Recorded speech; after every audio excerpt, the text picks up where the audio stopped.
అంబేద్కర్ కోనసీమ జిల్లా పి గన్నవరం నియోజకవర్గంలో ఈసారి కూటమిదే విజయం అంటున్నారు జనసేన నేత గిడ్డి సత్యనారాయణ. అభివృద్ధి సంక్షేమ మంత్రంతో ప్రజలు కూటమిని గెలిపిస్తామంటున్నారు. తాము గెలిస్తే గన్నవరం నియోజకవర్గాన్ని అభివృద్ధి పథంలో నడిపిస్తామంటున్న గిడ్డి సత్యనారాయణతో మా ప్రతినిధి గణేష్ ఫేస్ టు ఫేస్. ఈ దఫా జరగబోయేటువంటి ఎన్నికలు ఆంధ్రప్రదేశ్లో ఉత్కంఠను కలిగిస్తున్నాయి. ఇదే క్రమంలో ఇప్పుడు మనం తాజాగా పి గన్నవరం నియోజకవర్గంలో ఉన్నాం. ఇక్కడ ఇరు పార్టీలు కూడా హోరాహోరీగా తలబడుతున్నాయి. ప్రస్తుతం మనతో పాటు కూటమి అభ్యర్థి జనసేన పార్టీ నేత గిడ్డి సత్యనారాయణ గారు మనతో ఉన్నారు. ఆయన అడిగి మరిన్ని విషయాలు తెలుసుకునే ప్రయత్నం చేద్దాం.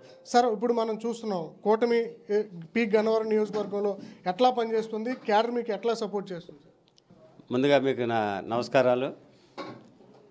పి గన్నవరం నియోజకవర్గంలో ఉన్నటువంటి జనసేన, తెలుగుదేశం, బీజేపీ కూటమి అభ్యర్థిగా నేను మొత్తం 3 పార్టీల నాయకుల్ని, కార్యకర్తలని కలవటం జరిగింది. ఎంతో ఉత్సాహంతో ఉన్నారు. ఈ ఉత్సాహం చూస్తుంటే చాలా అత్యధిక మెజార్టీతోటి నన్ను గెలిపిస్తారని నమ్ముతున్నా. అంటే ఇక్కడ అధికార వైసీపీ నుంచి విపర్తి వేణుగోపాల్ పోటీ చేస్తున్నారు. ఆయన పోటీ మీ పోటీ ఎట్లా ఉంటుంది అనుకుంటున్నారు? విపర్తి వేణుగోపాల్ గారు నాకు పోటీ అంటే ఏమీ ఉండదని అనుకుంటున్నా. ఎందుకనంటే గతంలో ఉన్నటువంటి ఎలక్షన్లో వచ్చినటువంటి మెజార్టీ ఏదైతుందో అప్పుడు 2 పార్టీలు తెలుగుదేశం మరియు జనతా పార్టీ ఇది జనసేన సెపరేట్గా కంటెస్ట్ చేసినాయి. కాబట్టి వాళ్ళిద్దరు వచ్చినటువంటి ఓట్లే వైఎస్ఆర్సీపీకి వచ్చినాయి. ఇప్పుడు కూటమిలో భాగంగా 3 పార్టీలు కలిసినాయి కాబట్టి ఎన్డీఏ కూటమికి ఎక్కువ మెజార్టీ వస్తుంది. అందులోకి అప్పటికిప్పటికి ఉన్నటువంటి పరిస్థితులు ఏంటంటే ప్రభుత్వం మీద వ్యతిరేకత ఉన్నది. కాబట్టి ఆ వ్యతిరేకతే ప్రతిపక్షానికి అనుకూలంగా ఉంటుందని భావిస్తున్నాను. సార్, మీరు నియోజకవర్గంలో తిరుగుతున్నారు. 5 ఏళ్ల వైసీపీ పాలన మీద ఏమంటారు? ఈ నియోజకవర్గంలో అభివృద్ధి ఉందా లేదా? 5 ఏళ్ల పాలనలో అభివృద్ధి కుంటుపడిందని మొత్తం ప్రజలంతా చెప్తున్నారు. అంతేకాకుండా ఎక్కడికి వెళ్ళినా కూడా ఏ విధమైనటువంటి అభివృద్ధి లేదని చెప్పడానికి ప్రధానమైన కారణం ఏంటంటే రోడ్ల పరిస్థితి చాలా అధ్వాన్యంగా ఉంది. ప్రజలంతా కూడా ఎప్పుడూ కూడా ఎవరు ఎక్కడికి వెళ్ళాలన్నా అనుకూలంగా ఉండే రోడ్లు రవాణా ఉండాలంటే రవాణా పరిస్థితి మెరుగుపడాలి. మెరుగుపడిన కారణంగా అసలు ప్రభుత్వంలో ఏ విధమైనటువంటి అభివృద్ధి లేదని చెప్పడం జరుగుతుంది. అంటే వైసీపీ మేము సంక్షేమ పాలన అందిస్తున్నాం, ప్రజలు మమ్మల్ని గెలిపిస్తారని ప్రచారం చేసుకుంటున్నారు. పథకాలు అనేవి, సంక్షేమం అనేది ఏ గవర్నమెంట్ ఉన్నా చేయిస్తుంది. అది వైఎస్ఆర్సీపీ కాదు, జనసేన పార్టీ వచ్చినా ఉంటుంది, తెలుగుదేశం పార్టీ వచ్చినా ఉంటుంది. ఏ పార్టీ అధికారంలోకి వచ్చినా ప్రజల సంక్షేమం అనేది చూడటం జరుగుతుంది. ఒక పథకాలు ఇవ్వటమే అభివృద్ధి కాదు.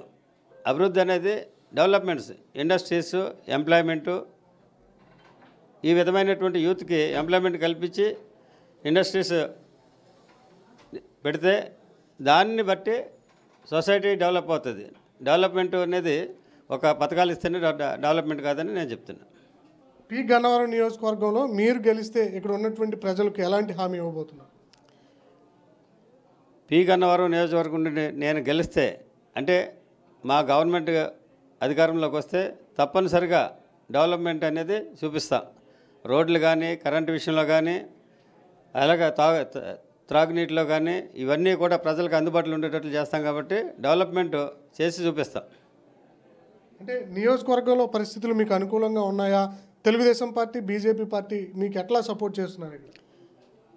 తెలుగుదేశం పార్టీ, బీజేపీ పార్టీ 2 పార్టీలు ఉన్నటువంటి నాయకులు, కార్యకర్తలు మొత్తం అందరూ కూడా ఎంతో ఉత్సాహంతో ఎన్డీఏ కూటమిలో భాగంగా మాకు చాలా సపోర్ట్గా ఉన్నారు. వీళ్ళంతా కూడా ఎంతో ఉత్సాహంతో ఉండి నన్ను అత్యధిక మెజార్టీతో గెలిపించేటట్లు కనిపిస్తుంది. ఫైనల్ రిజల్ట్ రోజు ఎట్లా ఉంటుంది అనుకోవచ్చు సార్? ఫలితాలు అనేది వన్ సైడ్ అనే భావిస్తున్నాం. ఇప్పుడున్న పరిస్థితులను బట్టి ఫలితాలు మాత్రం వన్ సైడే. Thanks sir. ఓవరాల్గా చూస్తున్నాను ఖచ్చితంగా పి గన్నవరం నియోజకవర్గంలో కూటమి అభ్యర్థిగా ఇక్కడ ఉన్నటువంటి ప్రజలు నన్ను గెలిపిస్తారు. గత ఎన్నికల్లో వచ్చినటువంటి టీడీపీ, జనసేన ఓట్లే దీనికి నిదర్శనంగా కనిపిస్తున్నాయని చెప్పి గిడ్డి సత్యనారాయణ గారు చెప్తూ ఉన్నారు. పి గన్నవరం నియోజకవర్గాలు ప్రజలు గెలిపిస్తే ఖచ్చితంగా ఈ ప్రభుత్వంలో మేము అభివృద్ధి చేసి చూపిస్తామని చెప్పి సత్యనారాయణ చెప్తూ ఉన్నారు. కెమెరా తిరుమలతో Ganesh, I news, P Gannavaram నియోజకవర్గం నుంచి.